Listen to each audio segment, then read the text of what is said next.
exercício pleno da cidadania, para conhecimento da população, da sociedade, das universidades, das escolas, da sociedade de maneira em geral, para conhecer o que é o Poder Legislativo brasileiro. Eu fui funcionário de carreira há 8 anos da Câmara Municipal de Bauru. Coincidentemente, quando eu entrei na Câmara Municipal de Bauru por via de concurso público, eu tinha acabado de concluir a minha faculdade de comunicação na Unesp, a Universidade Estadual Paulista em Bauru, e naquele momento que tinha sido aprovado, publicado e sancionado a Lei 8977/06, né, que tratava da TV por assinatura no Brasil e destinava aos chamados canais básicos de utilização gratuita, dentre eles o canal legislativo, sendo federal, estadual e os municipais. TV Senado, TV Assembleia, TV Câmara, depois TVs Assembleia Legislativas e TV Câmara Municipal. Quando eu peguei a lei e levei para o meu presidente da Câmara, na época, né, o vereador engenheiro Luiz Carlos Vale, eu expliquei para ele, eu falei, vereador, tem essa lei, assim, expliquei. Ele falou, não acredito, Carlos, uma lei federal concedendo um canal de televisão para todas as câmaras municipais do Brasil. Eu falei, sim. Ele falou, não, mas isso está muito fácil. E aí eu falei, então o senhor encaminha para o jurídico? Ele encaminhou para o jurídico também ficou surpreso e falou, não, presidente, está correto. Depois disso, nós fomos diversas vezes a Brasília, fazer treinamentos e conhecer em loco a TV Senado, que é o grande modelo da TV legislativa no Brasil, é a TV Senado. Depois de vários treinamentos, vários cursos, aprendendo a fazer, fazendo, aí 2 anos depois nós inauguramos a TV Câmara Municipal de Bauru. E aí o Brasil inteiro já tinha conhecimento, os profissionais já tinham conhecimento e felizmente, ainda bem que a sociedade ganhou esse grande veículo, esse grande meio de comunicação pública, sem filtros, até porque a própria lei determina isso. Então, aconteceu dessa maneira.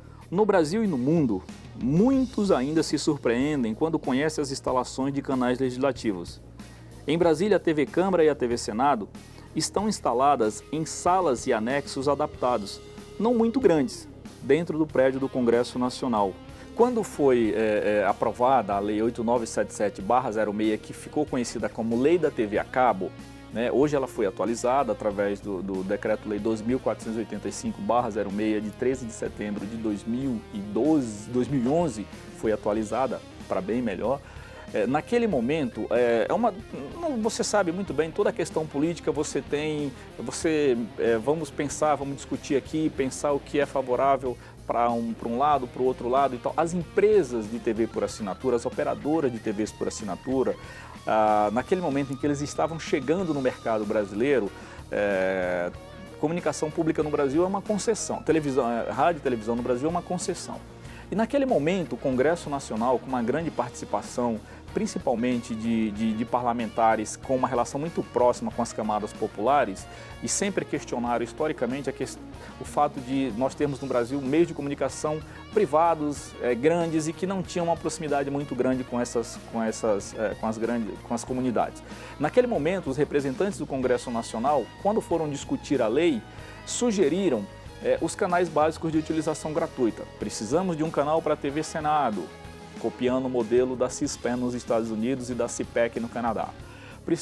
Se precisamos de um para o Senado, para a Casa Legislativa Federal Senado, também precisamos de um para a Câmara dos Deputados, com seus 513 deputados. E isso foi despertando nas pessoas, e aí, então precisamos também formalizar o canal comunitário. Fomos avançando. Opa, se você tem Senado, Câmara Federal, nós também temos os parlamentos estaduais. Então temos os parlamentos municipais. Mas você imaginar para uma cidade ter um canal de TV numa Câmara Municipal, isso não é complicado, não é surreal. É um meio de comunicação como outro qualquer. Cidades que têm uma estrutura financeira que podem e outras ainda não. E aí naquele momento os parlamentares do Congresso Nacional aprovaram a lei, rapidamente ela foi discutida, aprovada e sancionada, e aí passamos a ter esse direito de comunicação pública. Mas foi uma discussão que nós fomos nos descobrindo. Lembre-se que nós havíamos publicado a nossa Constituinte em 88, muito recentemente, então nós não tínhamos ainda nem 10 anos de Constituinte, porque a lei é de 95, então nós ainda estávamos naquele momento de aproveitarmos a redemocratização do Brasil. O espaço na grade que os canais legislativos têm direcionado para debater temas de interesse das comunidades e do país é outro fator a ser considerado quando se trata de boas produções, já que possuem um tempo imenso que os demais canais comerciais não podem dispor sem desprezar o viés econômico. De fato, nós, jornalistas, radialistas, produtores da área de comunicação, a equipe técnica, a gente vai aprendendo a cada dia e percebendo isso. O ritual da Câmara Municipal, do Congresso, do Senado, das Assembleias, é um ritual formal, é um ritual muito próximo ao juridiquês, são termos que a sociedade não conhece, nós não conhecemos, o Brasil não... A gente tem que aprender. E aí, a gente vai tendo que ajustar isso dentro da nossa realidade. Uma coisa que nos ajuda muito em relação a isso é a gente sempre trabalhar com informações complementares com caracteres. O que está acontecendo, você vai pondo as leis ali, você vai discutindo, você vai apresentando com informações complementares como caracteres. Outra alternativa, e que os canais têm utilizado muito, principalmente a TV Assembleia de Minas, a TV Assembleia de São Paulo, que também já está com isso relativamente bem estruturado, é você ter um locutor em off, um jornalista explicando aquele ritual. Isso ajuda muito, isso é muito interessante para o telespectador, porque não é de hoje e é pouco provável que isso ainda se mantenha assim por pouco tempo, isso vai demorar muito. O que se trata aqui na Câmara Municipal, isso faz parte do ritual, da legislação, realmente é um linguajar ainda que as pessoas pouco entendem. Então, um off de um jornalista, de um radialista, de um produtor, para complementar.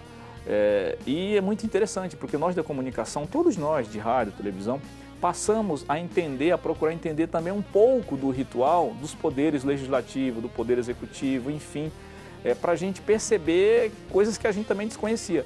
Então é uma troca de informações, de conhecimento, mas é um desafio muito grande para nós diariamente. E olha que interessante, a lei, com a lei agora que ela foi atualizada em 2011, ela traz algumas obrigações e que a gente tem que ir avançando com questão de disponibilidade orçamentária e de tecnologia, que é a disponibilidade de você ter que trabalhar ou com um profissional de Libras no canto da TV, porque no Brasil nós temos aí 7 milhões de pessoas que são deficientes auditivas, é uma porcentagem muito alta. Se a gente for pensar, são mais de 30 milhões de pessoas surdas e mudas no Brasil. Só para você ter uma ideia, uma comparação, o Uruguai tem 3 milhões de habitantes. O Brasil tem mais de 30 milhões de pessoas surdas. Quer dizer, são muitas pessoas que precisam de informações, são cidadãos, essas pessoas precisam... Ou você pode trabalhar com o uso do closed caption ou legenda oculta. A lei determina isso para a gente. Então nós ainda estamos aprendendo, é um processo lento que está acontecendo e é um desafio para nós. Meio de comunicação público não deve ser ruim, nem ter programação descomprometida, pois eles foram criados exatamente para mostrar o contrário, que funcionam a serviço da sociedade, sendo uma alternativa aos canais não públicos, com interesses direcionados e específicos. O resultado do meu livro é um resultado de 16 anos de pesquisa. Antes de trabalhar nesse universo de televisão pública, legislativa, eu trabalhei muitos anos em televisão comercial, em TV privada, em várias cidades do Brasil, em cabeças de rede, em afiliadas, viajando o Brasil, e isso eu aprendi muito. E naquelas viagens eu percebia que realmente as pessoas não tinham acesso a informações que a gente tem hoje, que são as informações públicas, legislativas, enfim, essa coisa toda. Coincidentemente, com a lei, isso já me incomodava, mas com a lei eu já vinha guardando bastante material por onde eu viajava e nesse momento eu já estava estudando o C-SPAN nos Estados Unidos, né? Quando eu tive acesso ao trabalho de pesquisa que a jornalista Marilena Chiarelli estava desenvolvendo em Brasília, a TV Senado em Brasília ela começou como um departamento de registro audiovisual, né? Era isso, ela foi funcionária da TV Manchete muitos anos e aí depois ela se transferiu para o Senado e aí eu passei a acompanhar os trabalhos da Marilena Chiarelli à distância do que ela estava desenvolvendo. Depois eu tomei, coincidentemente, no Brasil, a internet chega no Brasil em abril de 1995. Naquele momento, com a internet, a gente passa a ter acesso às informações no mundo. E aí foi que eu passei a ter acesso ao CPEC nos Estados Unidos, que são os canais legislativos, e também aos canais públicos na Europa, principalmente na Grã-Bretanha. Em 95, quando a lei de fato passa a existir no Brasil, aí eu mergulhei de cabeça e em 2011 eu lancei o livro. Hoje o cenário no Brasil e no mundo é bem diferente, sendo as casas legislativas instituições públicas e gestoras dos canais de TV. É de se esperar que a produção e veiculação de programas possam estar em sintonia com as expectativas da sociedade.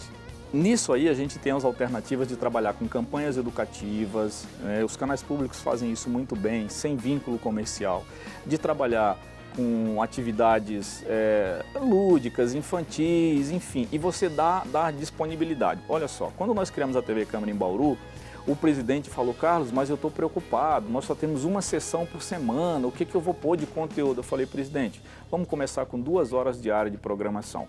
O senhor me permite que eu faça uma pesquisa e traga material para o senhor? Eu garanto para o senhor 6 meses de conteúdo, de programação. Mas você está louco, onde você vai conseguir isso?